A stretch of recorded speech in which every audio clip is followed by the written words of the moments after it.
and Destroy podcast with Austin Slowbird Swink and Terminator Xavier Cox. So, Tanner, this podcast, I feel like this is our first guest on the Burn and Destroy podcast, which is pretty sick. Special honor, dude. I feel like with this podcast, we should just try to learn as much about you as possible. I've known you for a little bit. We used to work together at a bar called FGL House, and where we both were working for the barbacks and stuff. But I like to go even before that, like to know where you grew up and what got you into training and all that. So wherever you want to start. Oh wow! This is where that I wasn't expecting that. Yeah. Where were you born? Secaucus Hospital in New Jersey. New Jersey. Ironically, I found out in my early 20s that Hudson County was handing out false birth certificates. Oh, nice. That's so when I went to go get my passport, they were like, "Your birth certificate, how have you been using this?" I was like, "What do you mean?" I'm like, "Dude, these were basically made obsolete because they just kept handing these out illegally." And I had no idea.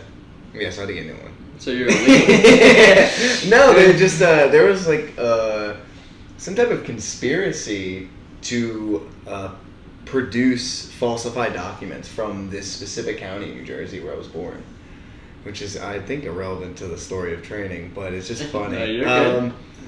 I grew up in New Jersey, in a town called West Milford. Mm-hmm. It's Is that close to any of the big cities? No, it's actually in the middle of nowhere.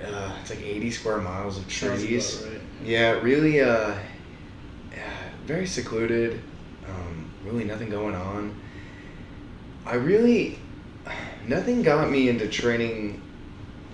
I think then I did start wrestling my sophomore year in high school, primarily because there was issues with the basketball team at that time, and I actually got cut. So I played basketball my entire life, and I think that would come as to a surprise to some people.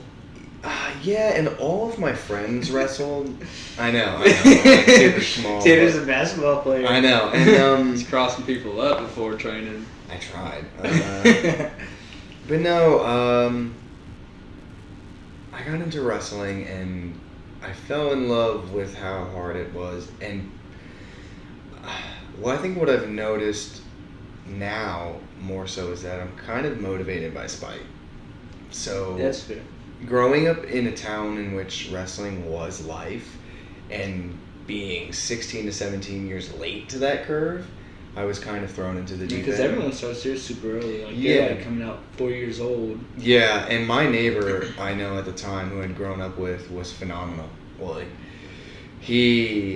it was his life. He wrestled all year round, and now, he's kind of telling me, "Dude, I don't know if you really want to do this." And I'll tell you this, my first wrestling practice during Thanksgiving was probably the worst experience of my life.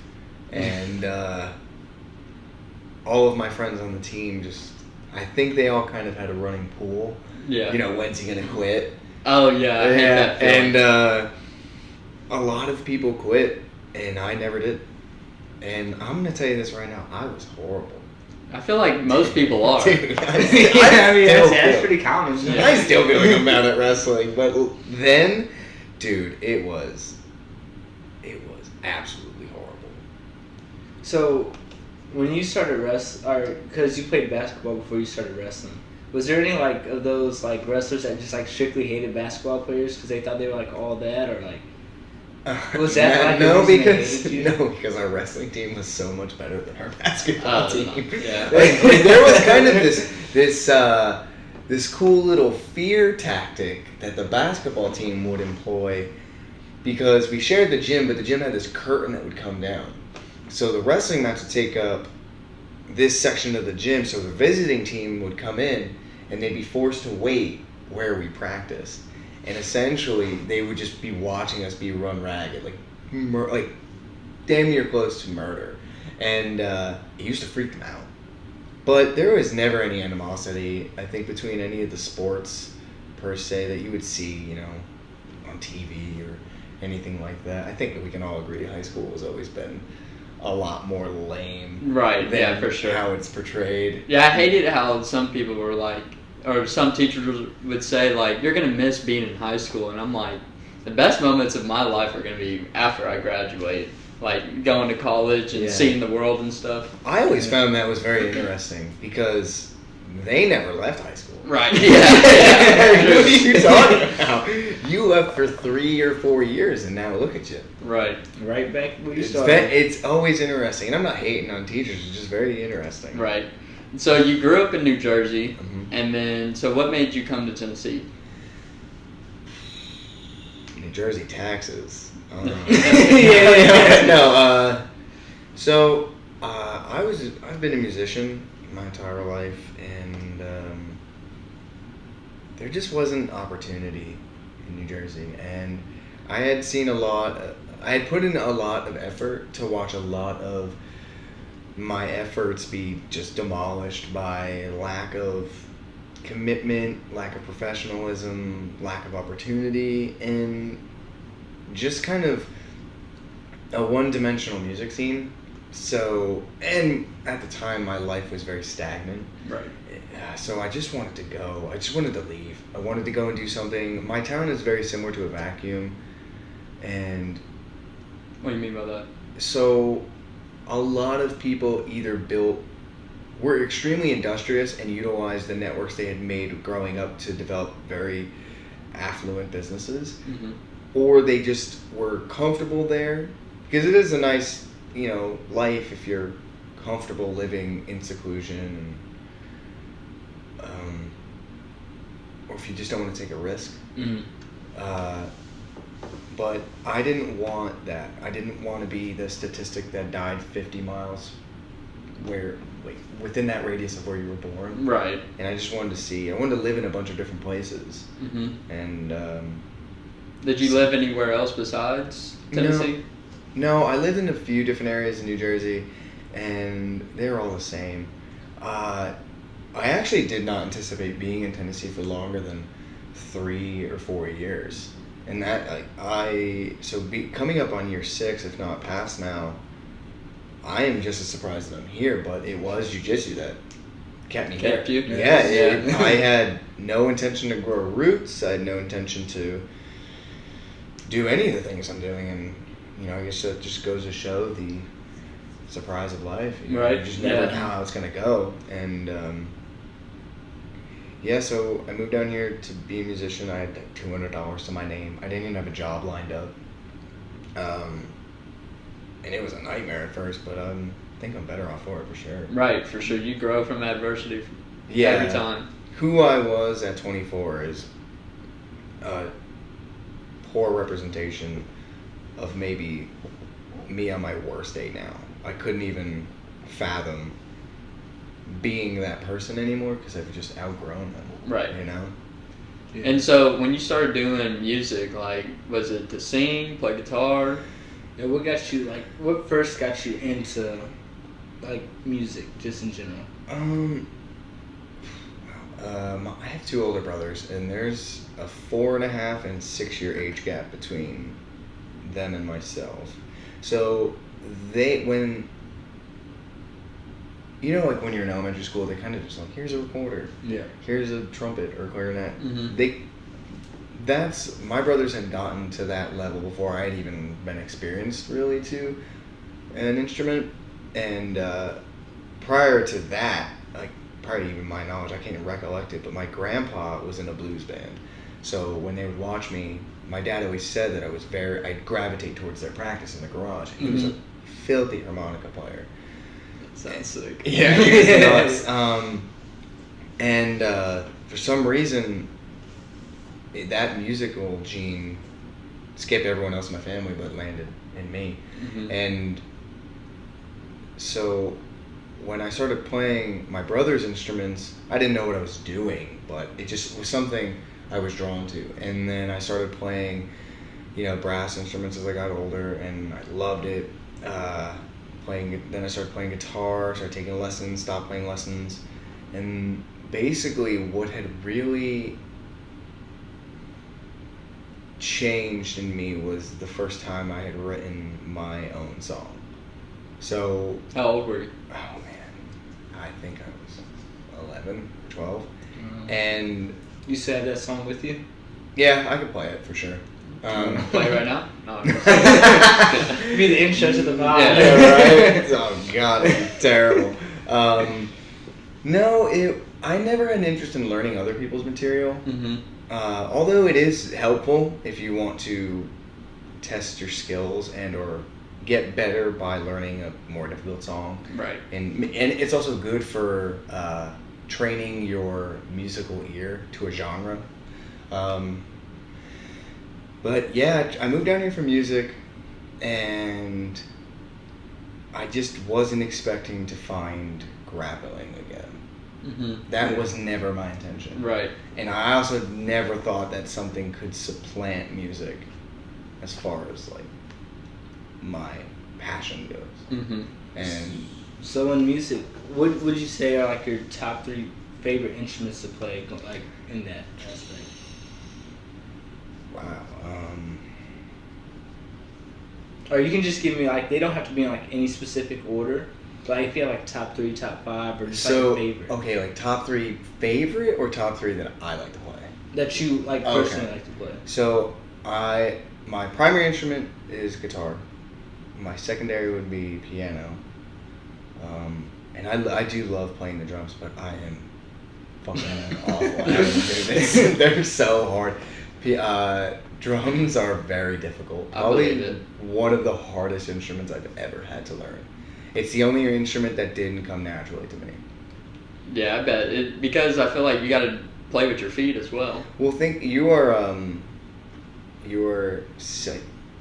segmenting your brain to do 4 different things at once, Mhm. and some of them stack on each other. So, like, can you draw 4 different shapes at once with Oh. your like feet and hands? I don't think so. Yeah, and then what it turns into, like, you're drawing 4 different shapes, but then you're also going at different increments of time while doing it.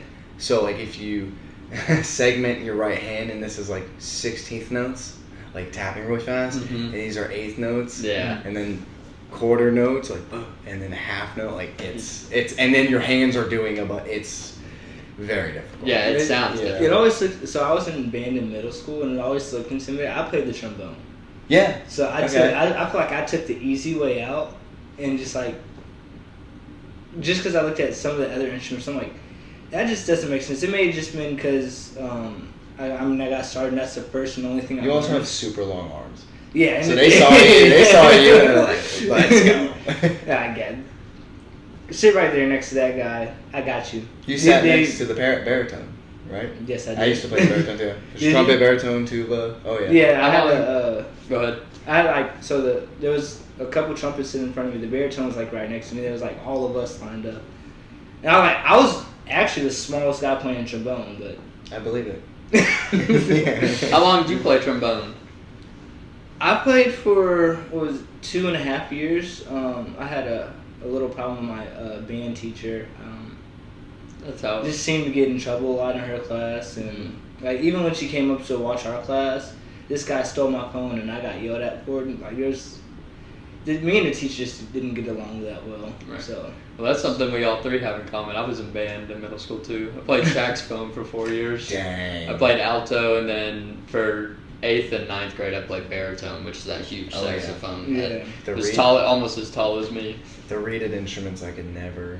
I had a lot of fun with it, but They're awesome. same thing with Xavier. When I got to high school and I tried to play there, I would have issues with the band teacher. And it's just so competitive. I'd rather so- wrestle and focus on that than go to play saxophone or play in the marching band out in school in that outfit. It just wasn't for me. But so you go from being a musician. How did you find Phoenix? Hunter? Yeah, working FGL, I remember this like it was yesterday because I walked into the LRC, that back area where the walk-in cooler was. The LRC is the Little Red Corvette room. It's the basement.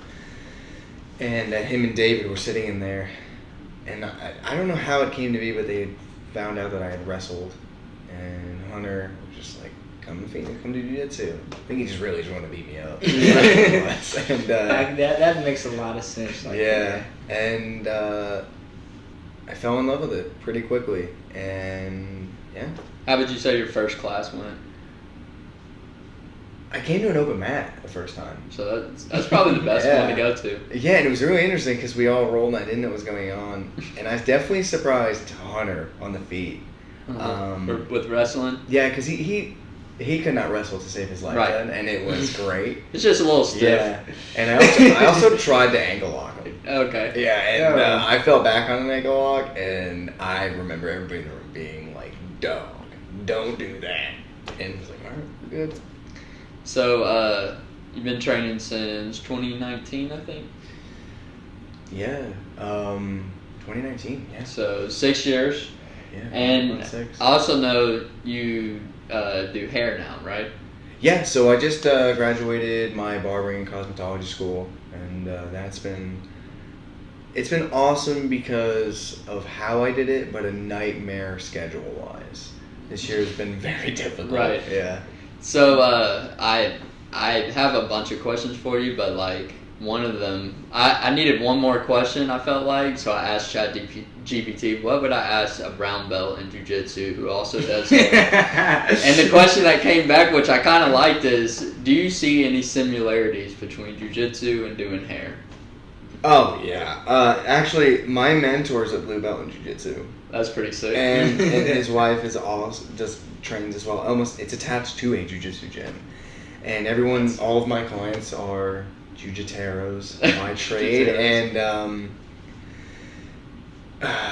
let me tell you this, cutting hair is incredibly difficult. I believe and just like the skill acquisition required for jiu-jitsu and grappling, it is a lifelong journey.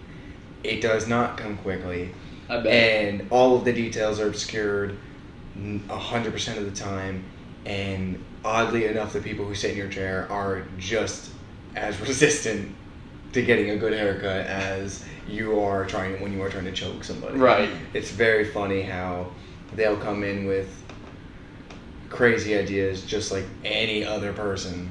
Any other white belt that you line up against will be like, I have some crazy ideas, and you're like, this is not going to go well. What belt level in jiu-jitsu would you say you're at? I actually they gave me this little white belt. It's actually really funny because I am a four stripe, color pink.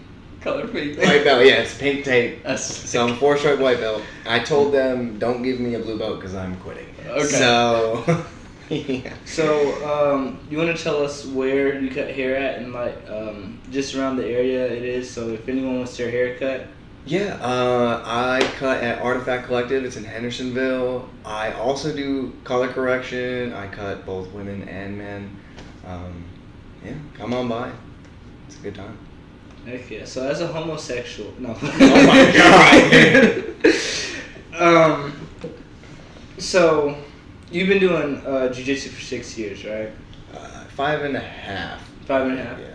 So, not to put you on the spot, like your competition stuff. So how would you say, like, I guess your competition level, like, when you compete, like, or let me see, how am I trying to phrase this? I'm trying to phrase it so it doesn't, like, I don't know, it just rolls off the tongue easier. But just competing, okay. How successful have you done with that? Let's just start there. I mean, I haven't competed since blue belt. Just like... I'm definitely positive. I think I've only had 3 losses total. Yeah. 3 or 4 losses. I know that the last season I had done, I think I was 8-1, and I lost via, I think, 1 point in the Nashville Open. Okay. IBJJF? Yeah.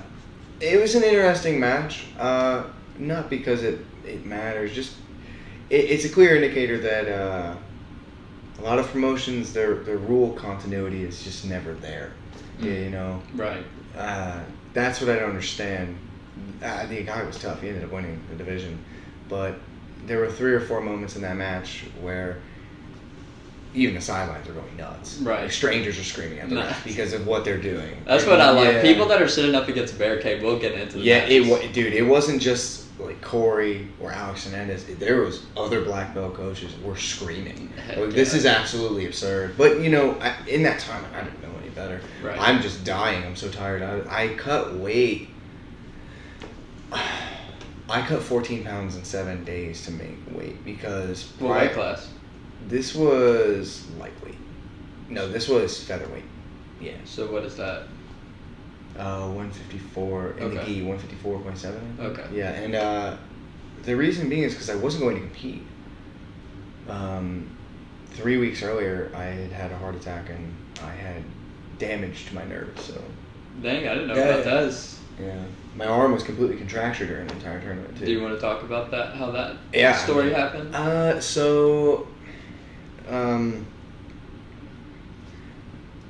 I'd gotten the second dose of the vaccine, and within 4 hours I started experiencing arrhythmia, and then just had a bunch of issues, and basically go to the doctor, and they didn't believe me what was going on, and then they ran an EKG, and the EKG came back positive for, I don't know. Right. But the way this is only, these types of results are only found in people who have suffered a myocardial infarction, which is the medical term for a heart attack. Okay. And that's just been something I've been dealing with since the last, 4.5 years. Mm-hmm. And I went to a cardiologist 2 months ago because I'm still ever off. Does it affect your training? Yeah, absolutely. I lost a significant amount of my gas tank. Never come back. It's sometimes I can't breathe, and I haven't, just financially speaking, I haven't been able to screen my lungs. Mm-hmm. Yeah. I don't even know how that you would go about that. It's just an MRI. Oh. Okay. Yeah, an echocardiogram or anything like that.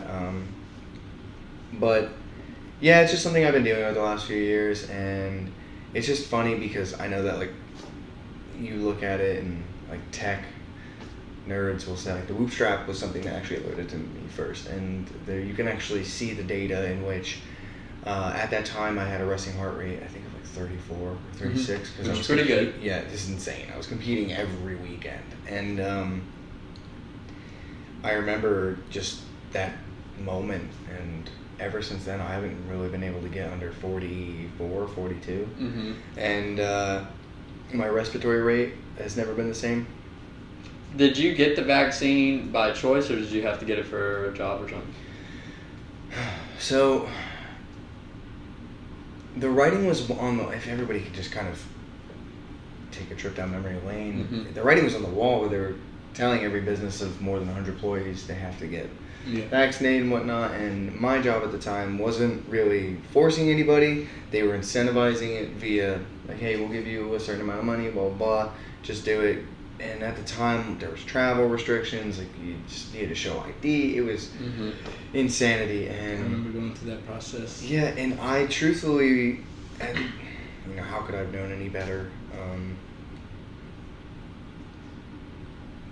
I was in a spot where my entire industry was hit so hard that $400 or $500 meant a big deal. So I was thinking, okay, if there's a 1%, again with the data privy to us, then if there's a 1% anomaly in which there are negative side effects, I'm willing to take this risk. I believe in science, blah, blah, blah. Had I known that that was not the case and that was purely and entirely, I wouldn't have ever gotten it. I consider it the biggest mistake of my entire life, and that goes to show because I made plenty of mistakes. And yeah, so that's pretty much how that happened. Nice. Not really, but so on a lighter note, what do you do for fun outside of training and cutting hair and music, or those kind of things you do for fun? I'm a homebody. Okay. I like to say I've earned this lifestyle Right. being a homebody because my life was insane growing up and my early 20s were insane and I spent a lot of time out of the house, but I very much enjoy training is my number one outlet now. But when I'm not so unbelievably weighed down by my schedule, I do like to write, I do like to make music, I still will get together with people and write music. But training, studying jiu-jitsu, and eating food is really my favorite things to do. What's your favorite food? Oh, If you could pick one, I know. It's hard for me to pick. Lately, the last year and a half, 2 years, because my partner and I, she's like really good at making Asian cuisine. Okay. And it's really funny because prior to that, I grew up on Italian food. Mm-hmm. But since moving to Nashville, it's impossible to find good Italian food. Mm-hmm. So I really dig in the Asian cuisine. We Okay. get banh mi and all these different dishes every week. Sounds beautiful. Dude, it's a good time. Are you good at cooking yourself, or? I'm okay. I can follow a recipe to a T. Like my dad was a really good chef, and so were my grandparents. So that stuff, like I was immersed in the kitchen from childhood, and I think that stuff kind of rubs off on you, but not as good as Veronica. She's awesome. So I have a couple follow-up questions going on with the competition thing. What was the hardest belt for you to get?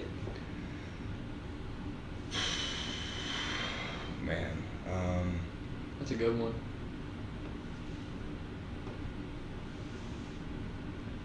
I think time-wise, probably blue belt. I didn't get my first stripe at white belt for a year. But as far as the hardest part in my jiu-jitsu journey, definitely blue belt. Blue belt. I was so close to quitting.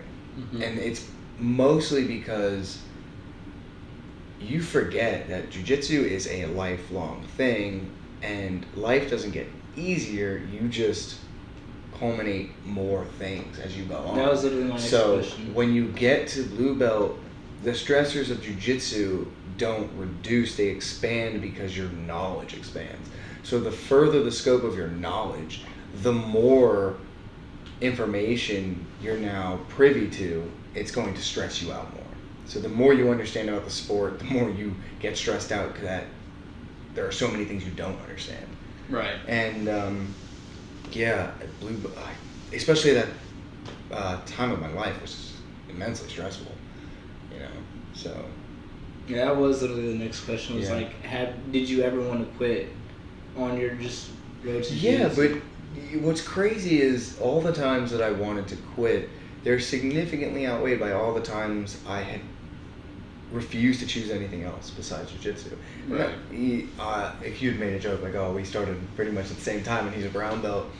And then when I had told you, like, this is a result of never prioritizing anything else over that. Right. And never taking time to heal. Consistency too. Yeah, but like, to my own detriment. Like, it was, like, there's some injuries that will never be okay. And that's just something I've had to deal with. And, you know, and that's why also this last year has been so stressful, because I had never started making the types of leaps and bounds to further the rest of my life the way I did with jiu-jitsu, that now it's just compounded into 1 year of growth. And let me tell you, that's not a good idea. Don't do that. Spread it out.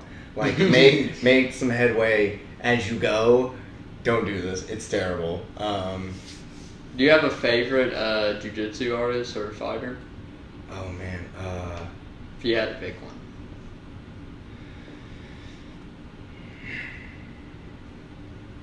Okay. You can say a top three too. You don't gotta pick a specific Okay. person. So I'm gonna say isolate them, right? So when I want to watch what effortless jiu-jitsu looks like and someone who doesn't rely on athleticism to win, I want to watch Adam Warzinski. He's phenomenal. When I want to watch art, like true art, I watch all the AOJ guys. right? So, Tynan, Cole, even Guy from back in the day, watching him, he's just a phenomenal. Pato, and then real like Nogi guys that I feel are just lighting the world up right now. Again, I'll just say Pato just for the sake of it. Fabricio Andre, Gordon Ryan, obviously, Craig, because I think Craig is the perfect way if you want to just piss everyone off in the room and just do Bushido. That's the guy. Yeah. And maybe J-Rod and Nicky Ryan. Some of my favorite guys, and there's some other guys that are really good that I could just go on forever because all of them inspire me. But yeah, those are probably like my favorites right now. Heck yeah.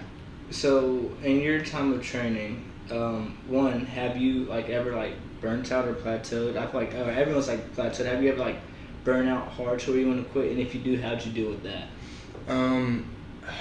It's this, not to just sound like a broken record, but it's I feel like there's no person that's cornered the market on struggle. So everybody walks in with their baggage, whether they like it or not. You're going to go through life and you're going to have issues with your partner. You're going to have issues with work, school, kids, or your jiu-jitsu. And sometimes it's going to be a perfect storm.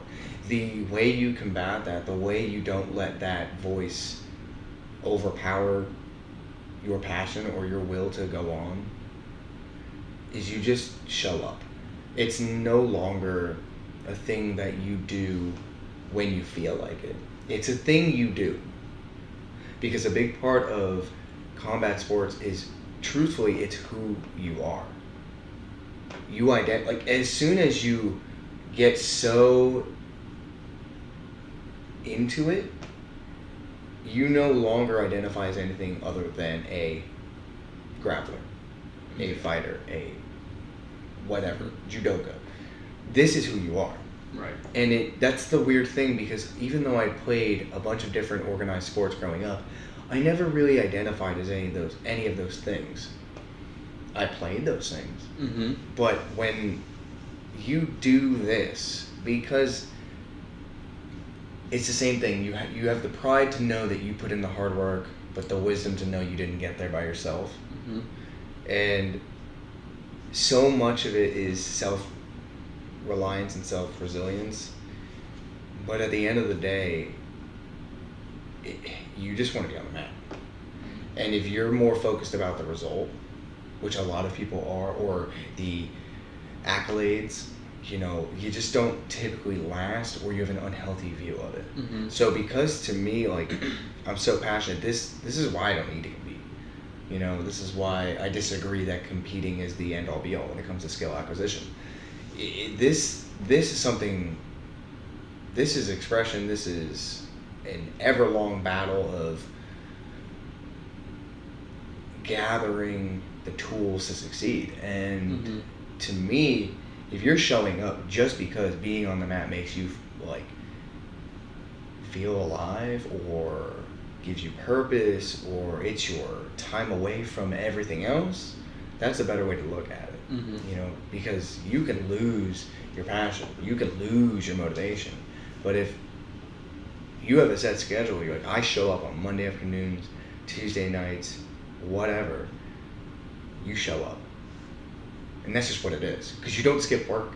And let me tell you this, you hate work way more than you hate training. Right. So, you know what I mean? So it's like, the people that will just skip, you just can't give it an option, because once you give yourself an out, you're feeding into something that really is the antithesis of the person you want to be. So like, does the person that I see myself, the best version of me is just, does that person skip? No, that person never skips. Right. So, I'm sure we can all, anyone who's ever rolled with you, come to a conclusion. You're at least decent at jiu-jitsu. I don't know about that. I don't know about that. I'm not going to just go out there and say that. I just said we could, like, as a bare minimum, you're decent at jiu-jitsu. You know what you're doing when you're rolling. Sometimes. Sometimes. I'm going to tell you this. More times than not, I have no fucking clue what I'm doing. I feel that. Yeah. I mean, but that's how you get better. Sure. Yeah. But so basically, what I was getting to with that, what do you think makes a good grappler different? Like the difference between a good grappler and a great grappler? Oh man.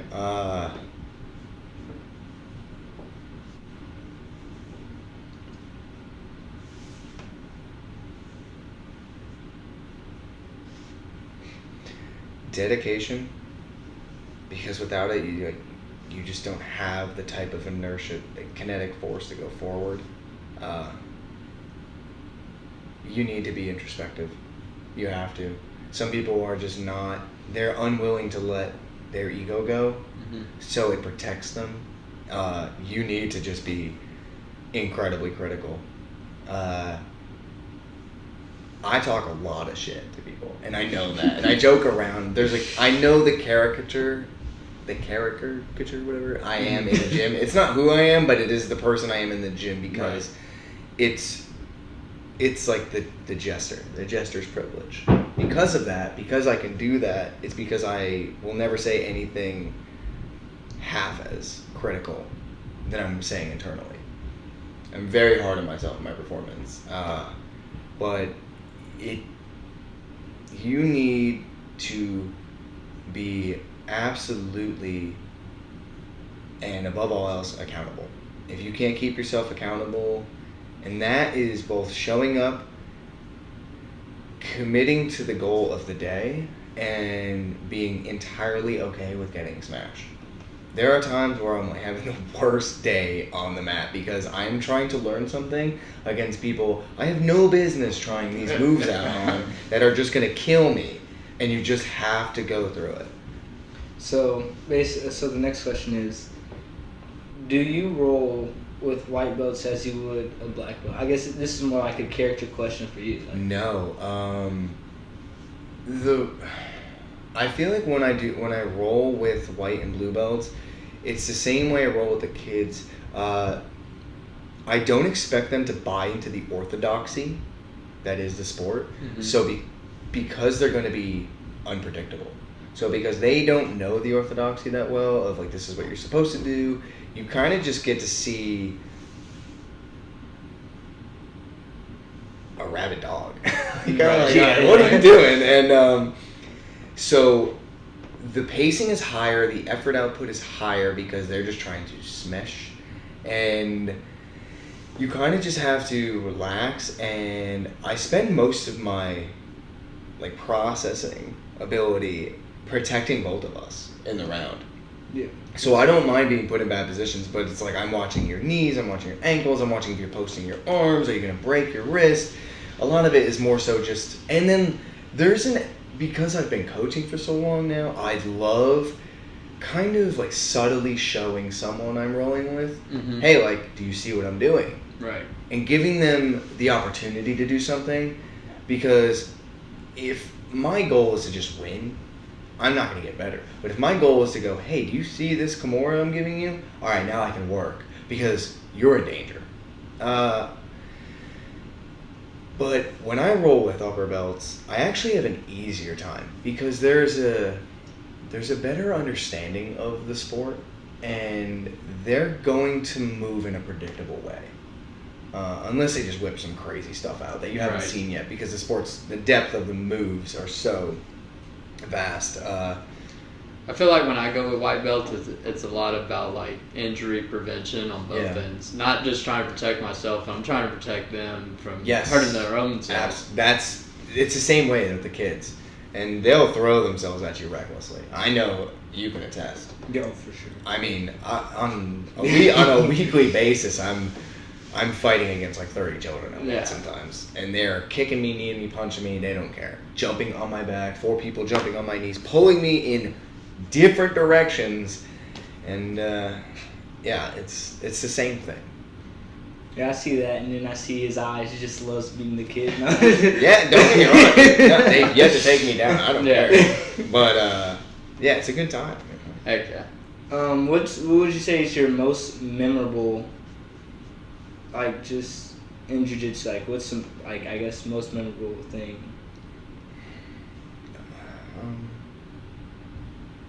I guess you've done or you've seen. That I've seen? Or done? Try to make it as broad as possible, so it just. I think the most memorable.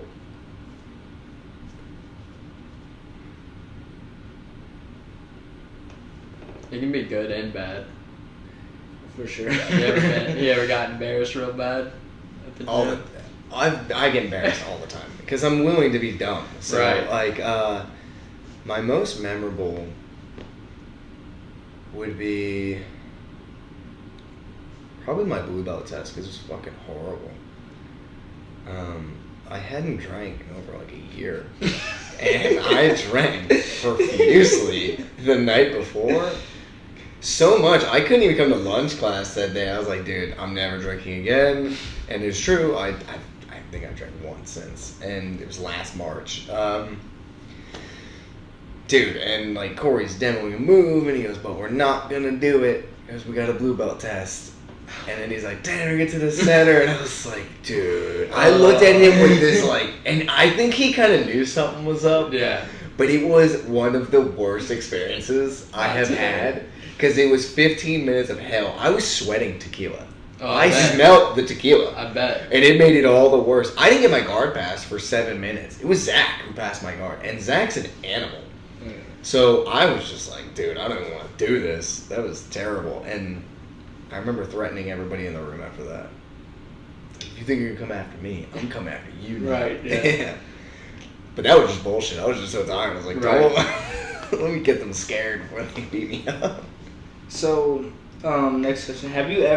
Would you say you've ever had a match, just rolling with anyone, that's been worth more time, or that one match has taught you more than, I guess, a year or like a month of training? If that makes any sense. Yeah.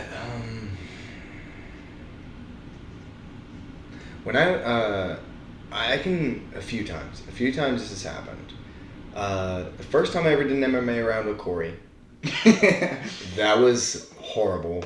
And that's when I had come to face the bitter truth that my current jiu-jitsu game was not conducive for a fight because I got hit so much, I think I still have brain damage from it. And So how does that happen? Like, it happened fast and painfully. But like, how does Corey get it? Like, if you go to Phoenix, you know that Corey doesn't spar every day, so Yeah. or like every Thursday. Yeah, and I can attest. dude, this It's was at so the unique. old location. I was a white Okay. belt. Yeah. I was a white belt. And let me tell you this, dude. Playing K guard on he hit me a few times. I fell, and then I went to K guard, and he just raining down, dude. Like I'm talking Gary Tonin and that guy just bang bang. He crucifixed me, hit me in a triangle crucifix, and he was elbowing me in the shoulder because he knew my shoulder was inflamed. And then he took my back. He made me tap like 8 times. Not even just from submissions. Just from beating the hell out of me. How long was the round? It was too long. I don't know how long it was, but it was It's too like one of long. those 2-minute I rounds. shouldn't have been in there at all. And he took my back and he was heel striking my quad, and I tapped from that. Those can low key hurt. He makes it hurt Oh, too. yeah. Oh yeah, dude. He wasn't. There was no mercy in him because he was proving a point. Yeah. He's like, you're an idiot, and now you're gonna know what it feels like to be an idiot. And he was right. I learned a valuable lesson that day. In jiu-jitsu, I went down the new wave, and dude, again, against my better judgment, Luke Griffith and Big Dan hadn't. This was before their trials run. This was before their ADCCs. I didn't know who they were. Right. But I knew Gordon was there. I'm like very excited, and I get paired up and with another guy, and he's pretty good. And then I get to roll with Luke and Big Dan. That was horrific, dude. They bet. fucking flattened me into the Yeah. mat. It was, and obviously, you would expect that. I'm 150 pounds at the time, but I roll with Big Dan. He started inverting on my legs, and he's 6 foot 1,000 feet tall and 5,000 pounds, and that was the scariest thing I'd ever seen. Yeah. I didn't know that like an earth mover could just invert like that, and just, dude, and he's so he was so technical, so talented. He didn't need to use strength. I'm the size of a pea, and he just the way he was applying his skill was so masterfully done that I was like, I should quit this sport because that guy's a blue belt and I suck. I could never do that. Nah, dude. And he actually took me aside and he taught me so much that day. I learned Yeah. so much from him in that day. And yeah. What were you doing out there? At the time, it was my birthday. So I planned a trip to go to Austin. I want to spend the whole time just doing jiu-jitsu. And it was a lot of fun. And I spent the entire day at New Wave. And Was that the only gym you trained at down there? yeah, there at the time, B Team, it was still in beginning stages. Mm-hmm. And they had a lot of issues with an influx of tourist training. So I just didn't know what was going on. And also, they were way further away.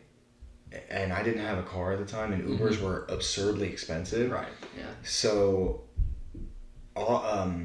Henzo's Austin had a very expansive schedule. So I knew I could get more classes. And then when I found out Gordon was teaching the classes, there was just no way I was going to miss it. And when I came back and Corey, Eric, and Kevin had asked me, Hunter and Jackson, they're like, what was it like?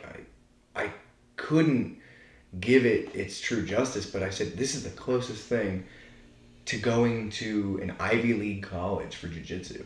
It was, I said, they're doing something entirely different. It was insane. Their ability to break down and teach. It makes me want to go try it. They are incredible, and they're very welcoming. Every gym I've gone to, that I've traveled to, has been immensely impactful in my journey, and I've made so many friends. The community really is super cool. This is something I try to tell my friends that don't do jiu-jitsu, or like, I just recently went to Indiana with X and my cousin and my friend Zach, and we were all going to go train at this gym, but we ended up being too busy. But I was trying to convince my friend to go with us, and he was like, man, I don't know, I don't want to disrespect the sport of jiu-jitsu. And it's like, if you knew how jiu-jitsu was, like, they would welcome you with open arms, and if they knew this was your first class, they would be like, heck yeah, dude, come try this. Jiu-jitsu's messiah is Craig Jones. So, where do you start? Which would you rather say you're training for a year? You get to pick gi or no gi. Which one do you pick, and why? It's kind of funny because I'm very partial to no-gi, and I think the bulk of my training has always been no-gi. Mm-hmm. I've never shied away from gi. I actually love the gi. I think the gi is extremely versatile as far as what you can learn, because there's an infinite realm of possibilities that you could work within, like Keenan Cornelius talks about.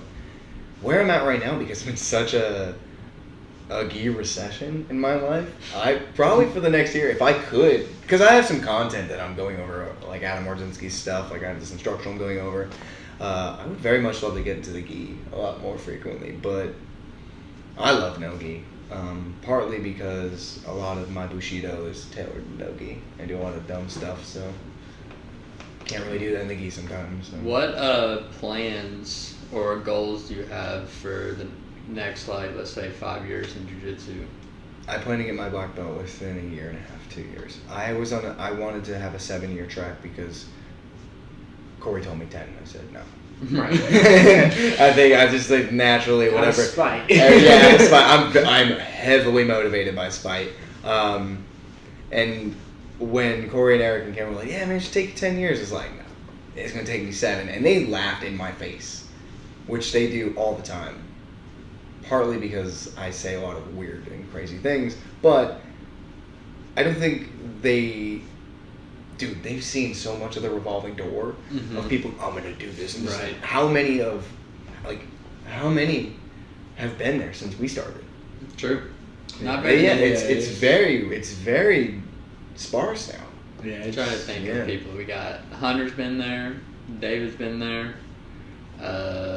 Who else? Well, think about the people Chelsea, who were huge players in the room that are not there anymore.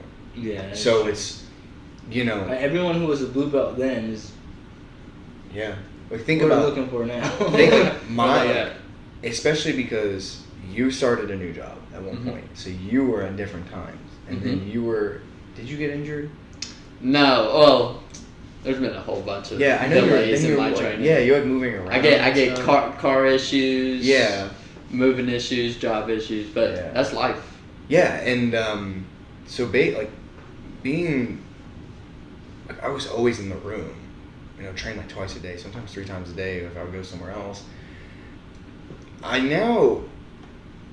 started recognizing that there were, like, from the Hermitage crew and the Mount Juliet crew, there was this division of, not cliquey, but the people that had been there longer, they just built more rapport. So there was this moment where people, like the newer people, didn't want to, they felt, I don't know, they weren't,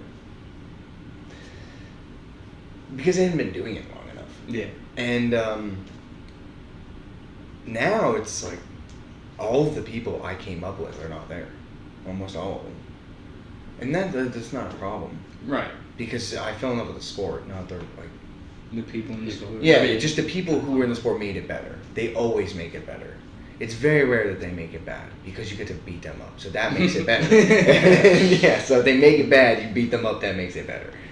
And Alright, so I was talking to Corey not so long ago, and he was talking about, actually both of you two, I think, were, you had like the highest grip strength, like, Oh yeah. compared to Pound your for body pound, weight. yeah. Yeah, so pound for pound statistically, whatever, however you want to phrase it or whatever. I'm still pissed about this. How? I listened to it. I just gripped it and walked away. I don't know. I did the same thing too, but I should have recorded it. I didn't record mine. How would you say, It's like we. I guess your lifting It's schedule like, is, how are we gonna tell? I know, dude, right? how would you say your lifting schedule is compared to, like, I guess your training schedule? So, like, how often do you lift compared to how often you train? Because, I mean, if you're higher than everyone else, you have to be a certain type of strong. I'm sure you're humble enough to say I'm not that strong, but, like... No, I'm built different. Yeah, I'm kidding. there we go. You know, I knew this question was going to come up because I knew the grip strength one was going to come up. I did. I will be the most outspoken champion of moderation in your like weightlifting training and jiu-jitsu training. Like, be good, like, you know, you want to be performance. I have no moderation skills. I have zero problem with rushing to my death, it seems like, because I hate missing the gym. I will work myself to death. Weightlifting, it's kind of funny because this predates even moving to Nashville. I was this scrawny, skinny, fat wrestler. You know, I had no muscle mass, like nothing. But shockingly, I was always strong. People would underestimate me because they'd look at me, they'd compare themselves, and they'd be like shredded, and they'd see me, which I had like a resting little bitch face, and then I had no muscle, and then I'd grab them, they'd be like, whoa, this guy is strong. And I didn't always win, most of the time I lost, but you know, You win that mental battle. no, it was just surprising. Like, a lot of people were like, oh, you're the strongest non-muscular person I've ever Skinny felt. fat. Which is kind of funny. That's like a really bad backhanded so like a compliment. And my weightlifting schedule, I think because of my shoulder issues, because I've never used a barbell for benching and anything. I only ever use dumbbells. And because I was never driven by aesthetics, I was always driven by performance. So at first it was muscular endurance and strength. Then it was purely like VO2 max and cardio output, and now it's just really just strength because my cardio is there, my skill acquisition in the sport is better, so I can just conserve more energy. My movements are more methodical, they're less taxing. You know, I think a lot of it has to do with the type of workout splits I was doing. I'd hyper focus on compound movements, things that demanded precision and absolute focus on grip strength. So dead hangs, pull-ups, deadlifts. Now I'm doing Zercher movements.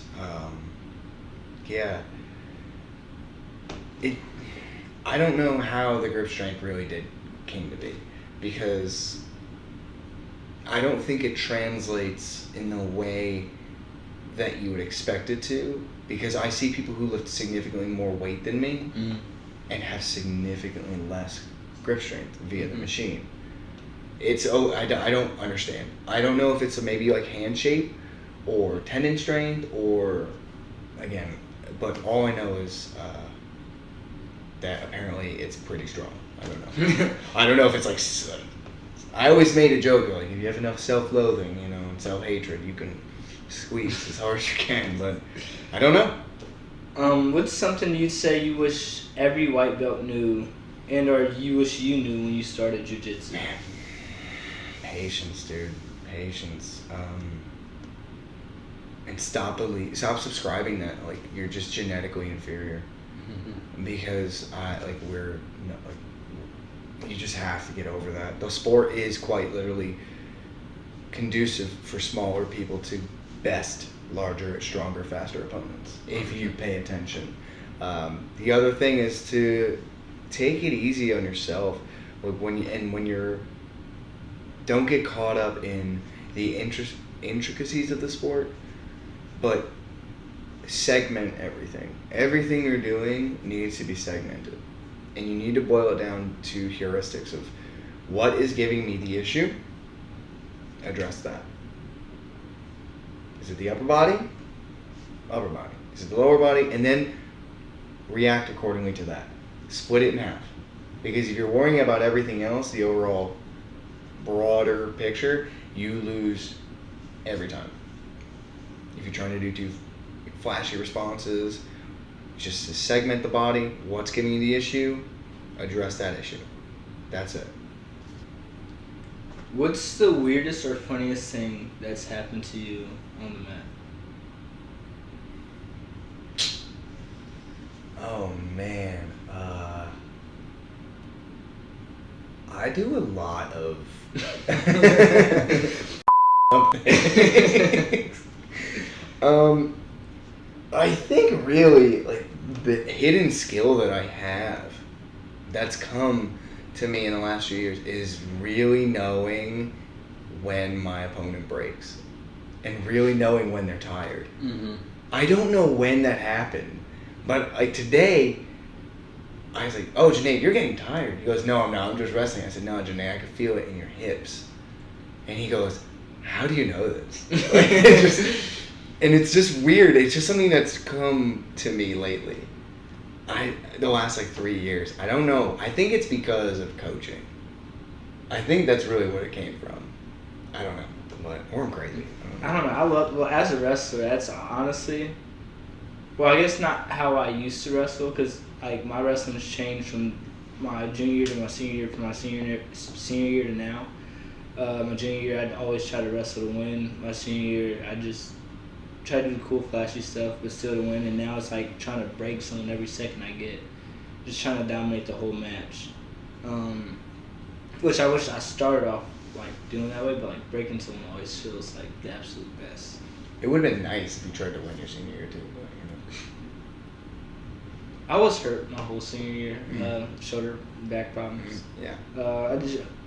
I'm not gonna hold myself accountable because. Oh yeah. Yeah, that's true. Yeah. Okay, if you had a walkout song, so say you were competing, I don't know, CJI finals or something like some crazy tournament, you had a walkout song, what would that song be?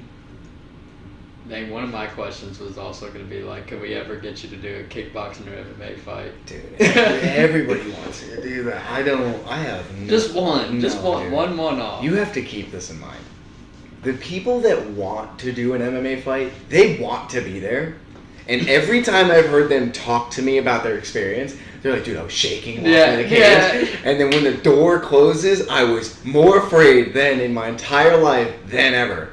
And I go, okay, so I don't want to be there. I don't want to be there. I understand that. And this is why I don't understand why people want to do MMA rounds with me. This is your fault, by the way. You. And, like, I'm not an MMA fighter. I don't even train striking. And people want to do MMA rounds. Maybe they just want to hit me. Yeah, I was to which about to say. I understand. I be saying a lot of out-of-pocket things. But I don't want to fight. Like, I have no desire. But if you had to, what would be your walkout song to get you in the zone? Man.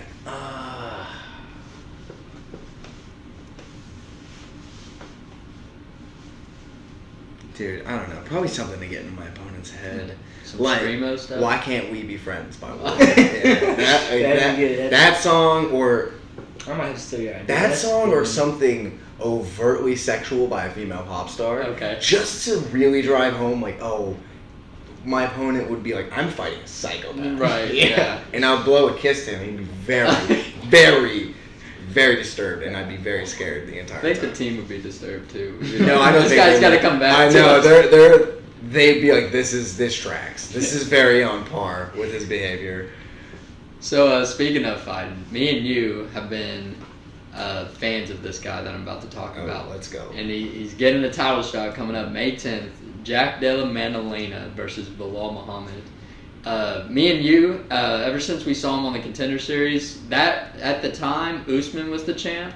And I thought that day that JDM could give Usman's problems. Yep. And now it's crazy to just watch his journey, and he's now on like a 17-fight win streak or something crazy, and about to fight Bilal Muhammad. Do you think he can beat Bilal? So two things. I find it wild that we were so outspoken, and yet I still felt like anybody who supported JDM was still a part of the silent minority, which is insane because he was so well balanced from the dawn of his UFC entry. I think he can, because he's so well balanced and he is such a good striker. But I think where he differs from Leon is his boxing is terrifying. 100%. His inside boxing and striking is so well rounded. Pair that with his ability to prevent takedowns. I think he's going to give Bilal a real run. Where I see it falling apart is if Bilal comes in such incredible shape, being that he's not acquired any damage since winning the belt. Right. Where he can expose JDM's inexperience, per se, and get him on his back foot and get him onto the cage. That's where I feel like it's going to pose a lot of issues for him. Yeah, watching him on this journey, the only time I honestly went against him, because I've been like, this is the guy that can definitely be a champion one day, is when he went against Gilbert. I thought Gilbert was going to be the guy to test him, and he was. Gilbert was winning that fight, but not only, like you were saying, does JDM have hands, but he showed that he can knee you too when you're going for a takedown. And knocked him out in a fight he was losing. There wasn't much time left either. Well, it's kind of crazy because welterweight has ceased to exist this last year, and that's Bilal's fault. Yeah. But he's also not trying to stay active. He's like not even doing cringy things like Colby and all them would do. Like, hey, remember me? I endorsed this guy. Like, why? What are we talking about? What kind of nickname is Remember the Name? I don't know. But it's crazy because welterweight has such depth. Like JDM, Shavkat. Shavkat's 70? Yes. Yeah. Brady. Dude. Brady putting the absolute beat down on Leon. Then you got Leon, Ian Gary. All of these guys are great, and I think they would be such incredible champions to have, and so great for the sport. But man, Bilal taking that infection he had in his foot because he broke something or whatever. Right.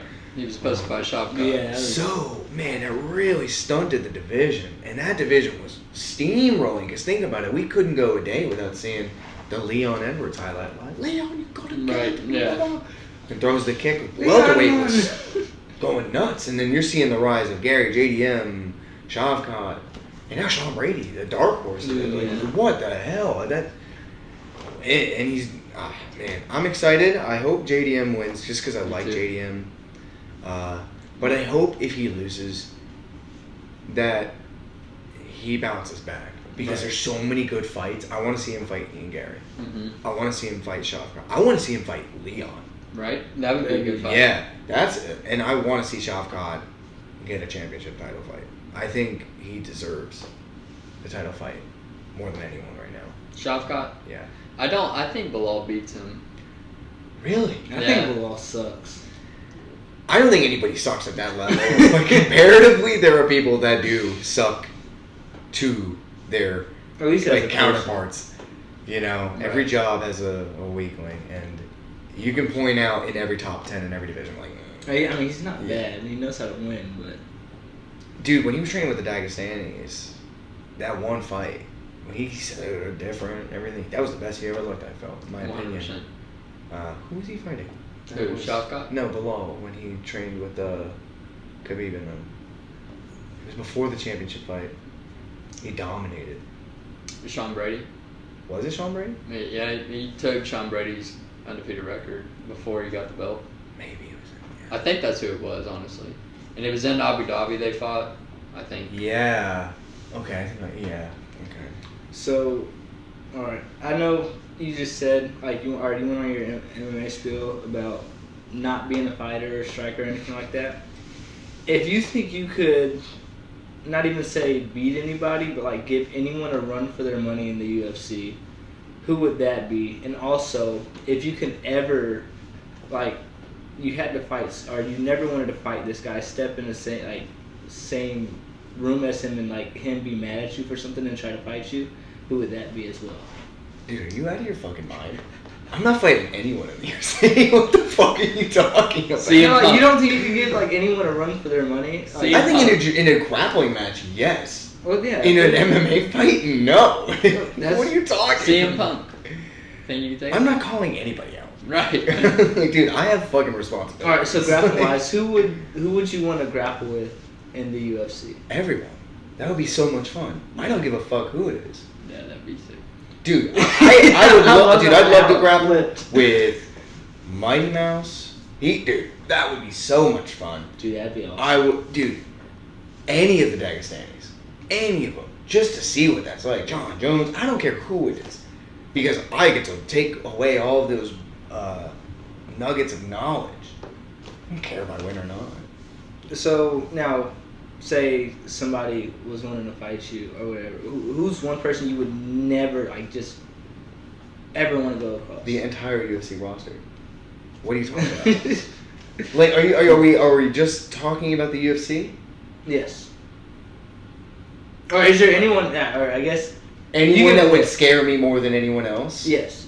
Let's go that way. Dude, probably John Jones and Francis, because it's I compare them to great whites. You know, like sharks will like take a test nibble. They're like, oh, I'm missing like this part of my leg. When a great white takes a test nibble, it's like, oh, I'm missing my leg. Right. They took a leg off. Oopsie. You know, like that's the difference between these heavyweights and me, who's not a heavyweight. Alive or dead? Hear me out. Alive or dead, any grappler you want to grapple with. You get like your number one grappler you'd love to absolutely like grapple with. Oh man. Jordan Burroughs or Ken Sanderson. Wrestlers. Yeah, I like that. for sure. And would you like want to wrestle with them, or would you want to have like a jiu-jitsu match with them? A wrestle. Yeah. Absolutely. Yeah. Yeah. I don't know. Yeah, I'm going. You're making me better. Let's go. Fix my double leg. Yeah. Something like that.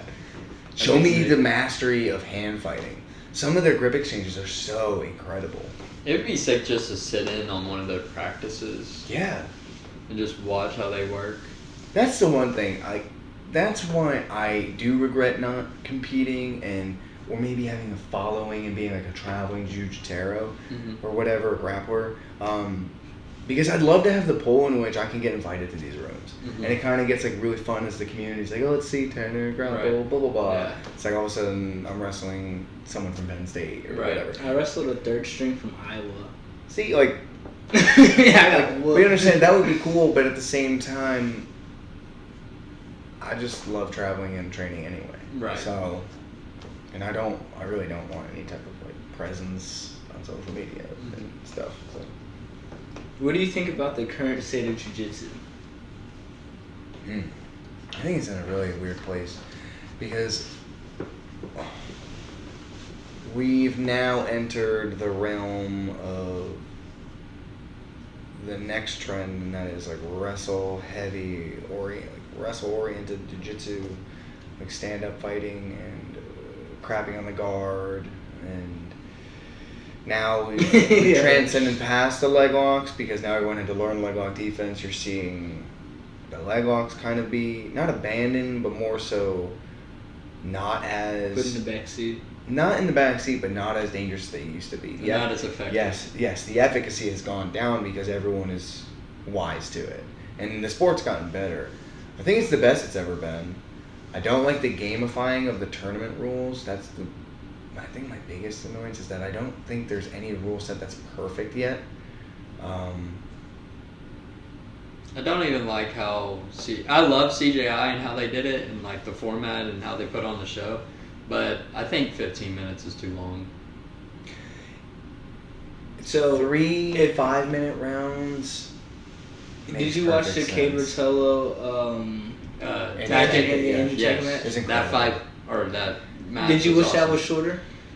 No. No. The thing was, their intermissions were really long, and being there, you're like, It's like Let's that was go. like 3 different matches. Honestly, Right. that's Yeah. how that's how I Dude. received it. That's how you should take it Yeah. too.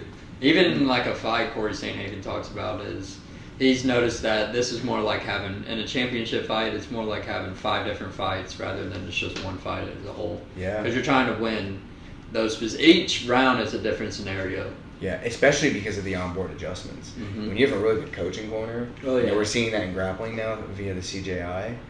Dude, you come back, an entirely different fighter in round 2. 100%. And we saw that. Corey was talking about it with Chandler Oliveira the first time they fought. Oh, Because Chandler does really well when he has his opponent on the back foot. But then Oliveira stood tall and started walking him down, and he just you didn't do as well. it was horrible. Yeah, that was crazy. How do you feel about steroids in jiu-jitsu? I think you just got to keep it real. You know, I don't feign natty and be clearly geared up. I think just being accountable and being honest, because you do now, because of social media and the globalized market that the sport has become, you're indoctrinating children into these crazy, impossible standards of performance and recovery and whatever. It's like, dude, you gotta take some responsibility when it comes to the kids. But it's got to be across the board. Either it's a anti-doping sport, which is also really hard because it just turns out who's got the best scientists in the camp. Same with the UFC. Or everyone's cool with doping, and it's kind of up to personal discretion. I can see that. Yeah, like I'm natural. I wish I cycled, but I'm afraid of needles. So, I feel that. Yeah, so it's like, and I don't want my heart to explode. So this Yeah, is really, let's that's prevent the that. biggest thing. Yeah. What would you say is your favorite position and or submission Huh. currently? Favorite position would definitely be backside triangle, for sure, because that means all my hard work is paid off. I've seen that position a couple times. Or you've done something so stupid, now I get to laugh at you. It's one or the other. My favorite submission, it's probably always going to be a triangle. I love triangles. I've always loved triangles. They're not even the submission I get the most, which is actually really funny. I get so many other submissions other than that. Yeah. Probably. Which ones you typically get more?